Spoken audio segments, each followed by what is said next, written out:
আল্লাহ পাক আমার নবী পাককে এত শানওয়ালা করেছে, আল্লাহ পাক আমার নবী পাককে এত সম্মানিত করেছে।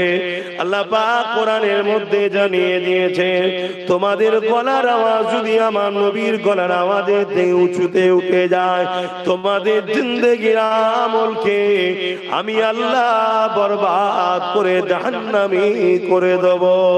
এ যুবকেরা, কোন মানুষ ধরুন ৮০ বছর নামাজ পড়েছে, কোন মানুষ ধরুন ৮০ বার হজ করেছে, কোন মানুষ ধরুন মসজিদ মাদ্রাসা বানিয়েছে, কোন মানুষ ধরুন বুখারী মুসলিম পড়েছে, আলেম মুফতি হয়েছে, কোন মানুষ ধরুন বড় হযরত বড় হুজুর হয়েছে, কিন্তু আমার নবী পাকের গলার আওয়াজের উপরে একবার তার আওয়াজটা চলে গেছে, আল্লাহ পাক তার আমলকে বরবাদ করে জাহান্নামী করে দেবে। কেননা নবীর আওয়াজের উপরে আওয়াজ উঠলে বেয়াদবি হয়ে যায়, আর নবীর সঙ্গে বেয়াদবি করলে গুনাহ হয় না, নবীর সঙ্গে বেয়াদবি করলে বেঈমান কাফের হয়ে যায়। তাই তো মদিনার নববী শরীফে দরজায় লেখা আছে, তোমরা আস্তে কথা বলো, কোরআনের আয়াত লেখা রয়েছে, তোমাদের গলার আওয়াজ যেন নবীর আওয়াজের উপরে উঠে না যায়। কেননা নবী আমার আজ রওজা মোবারকে হাজির হায়াতে আছে।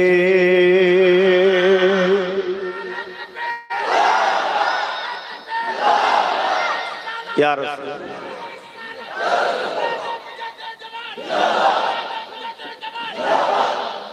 আমার স্লোগানটা দেবেন, বাকিটা ঠিক আছে আমার স্লোগান। কারণ আমি এমন কিছু মহাপুরুষ হয়ে যায়নি যে নবীর মেম্বারে নবীর জলসায় আমার স্লোগান দিতে হবে, আল্লাহ নারাজ হয়ে যেতে পারে। এই বিয়াদব, তোর স্লোগান হচ্ছিল বলিস নি কেন? তুই কে লাটসায় কি বলছিস শুনছো? রাস্তায় ঠিক ছিল, এখানে না। রাস্তায় দিয়েছো, নতুন প্রজন্ম শিখা দরকার, আওলাদে মুজাদ্দিদদের, ওলিয়া আউলিয়াদের, আলেমদের সম্মানকে জানানো দরকার। ওই জন্য রাস্তায় ঠিক ছিল, এখানে অন্য কোন হুজুরের বিষয় মাওলানার বিষয় বলছি না, আমি আমার কথা বলি। আমার ফতোয়া সবার সঙ্গে লেগে দিলে আবার অনেকে চেপে যেতে পারে, বাবা আমি আমারটা বলছি। আমি মনে করি এটা উচিত নয়, কেন আমি এমন কিছু ভিআইপি হয়ে যাইনি। আমার নবীর জুতোর ধুলোর দাম আছে তো আমার দাম আছে কি জানি না। আমার নবীর জুতোর ধুলো আল্লাহর আরশ অপেক্ষায় ছিল, জোরে বলুন সুবহানাল্লাহ।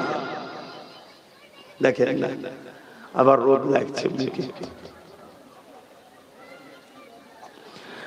বাপেরা, নওজোয়ান তরুণেরা, নবী পাকের প্রেমিকেরা, আল্লাহ নবী নূহ নবী দয়া নবী বুরাকের পিঠে উঠে গেলেন, ওখান থেকে মদিনা জমিনে নিয়ে যাওয়া হলো, আল্লাহ নবীকে দেখানো হলো এই জায়গা থেকে আপনি দ্বীন ইসলামের প্রচার করবেন, আপনার এখানে হলো রাজধানী তৈরি হবে, রাষ্ট্র তৈরি হবে।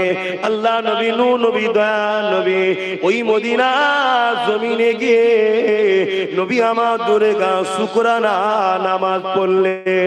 ওখান থেকে এইভাবে হযরতে নবী ঈসা আলাইহিস সালামের জন্মস্থান যেখানে, ওই জায়গাতে নিয়ে যাওয়া হলো।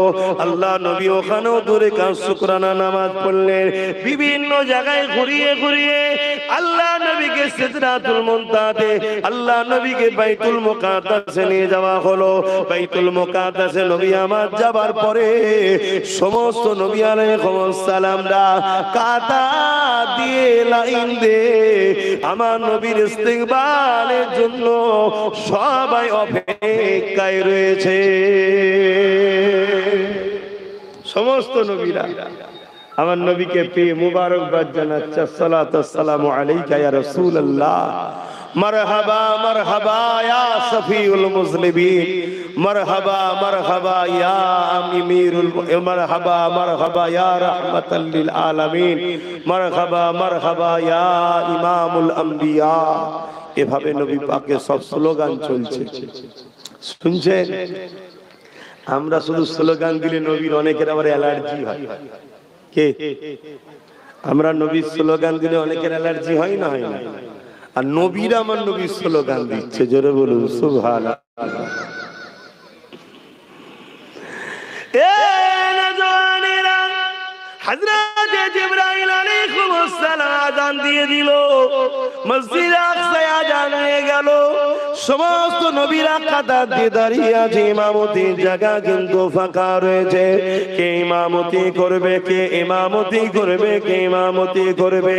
হযরত জিবরাইল আলাইহিস সালাম আমার নবী পাকের নূরের হাত মুবারককে ধরে আদবের সঙ্গে আগিয়ে নিয়ে যে ইমামতি জায়গায় দাঁড় করিয়ে দিয়ে বলে, রে ইয়া রাসূলুল্লাহ, আপনি তো ইমামুল আম্বিয়া, নবীদের ইমাম আপনি, আপনি ইমামতি করবে। আল্লাহ নবী ইমামতি করতে শুরু করলে, নবী পাকের ইমামতিতে সাহাবা গমন করে নবী আলাইহিস সালামরা নামাজ খানা আদায় করে নিল। আল্লাহ নবী পাকের আলাইহিস সালামরা ওখানে অনেক আলোচনা হয়েছে, ওয়াজ হয়েছে, বক্তব্য হয়েছে। এরপরে নবী পাক প্রথম আসমানে চলে গেলেন, আদম আলাইহিস সালাম সালাম দিতে লাগলে, দ্বিতীয় আসমানে চলে গেলেন। এইভাবে আসমান যেতে যেতে যেতে সপ্তম আসমানে হযরতে নবী ইব্রাহিম আলাইহিস সালাম আমার নবী পাককে সালাম দিলে। এই সালাম দিবার পর ওখান থেকে আমার নবী পাক সিদরাতুল মুনতাহায় চলে গেলেন। সিদরাতুল মুনতাহাটা কোন জায়গায়? সিদরাতুল মুনতাহা হলো হযরতে জিবরাইল আলাইহিস সালামের থাকার জায়গা। ওই জায়গায় যখন আমার নবী পৌঁছে গেলেন, ওই জায়গায় পৌঁছাবার পরে হযরতে জিবরাইল পিছু হেঁটে রয়ে গেলেন। আল্লাহ নবী আগে যেতে লাগলে, জিবরাইল আলাইহিস সালাম দাঁড়িয়ে গেলেন। আল্লাহ নবী বলতে লাগলে, এ জিবরাইল, দুনিয়া থেকে নিয়ে প্রতিটা মঞ্জিলে আপনি আমার সাথে এসেছেন। এই জিবরাইল, সিদরাতুল মুনতাহাতে আপনি কেন দাঁড়িয়ে রয়ে গেলেন? হযরত জিবরাইল আলাইহিস সালাম বলেছেন, ইয়া রাসূলুল্লাহ, হাবিবাল্লাহ, এটাই হলো জিবরাইলের জন্য শেষ সীমানা, এটাই হলো আমার জন্য বর্ডার, এর থেকে আগে যাবার আমার পারমিশন না।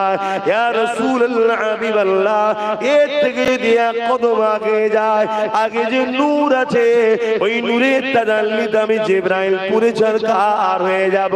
যে নূরের তাজাল্লিতে তুর পাহাড় পুড়ে গিয়েছিল, মুসা নবী অজ্ঞান হয়ে গিয়েছিল। ইয়া রাসূলুল্লাহ, হাবিবাল্লাহ, এর থেকে আগে যাবার আমার কোনো উপায় নাই, আমি পুরে ছারখার হয়ে যাব।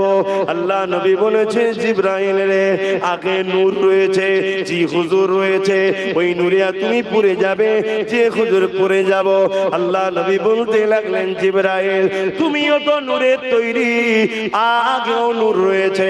আল্লাহ নবী বলে, জিবরাইল বলেছিলেন, ইয়া রাসূলুল্লাহ, হাবিবাল্লাহ, অবশ্যই ফেরেশতারাও নূরের তৈরি, আমিও নূরের তৈরি, কিন্তু আগে যে নূর রয়েছে, ওই নূরের তাজাল্লিকে সহ্য করার মতো ক্ষমতা কারো নাই, কোন ফেরেশতারও নাই, আমি জিবরাইলও নাই।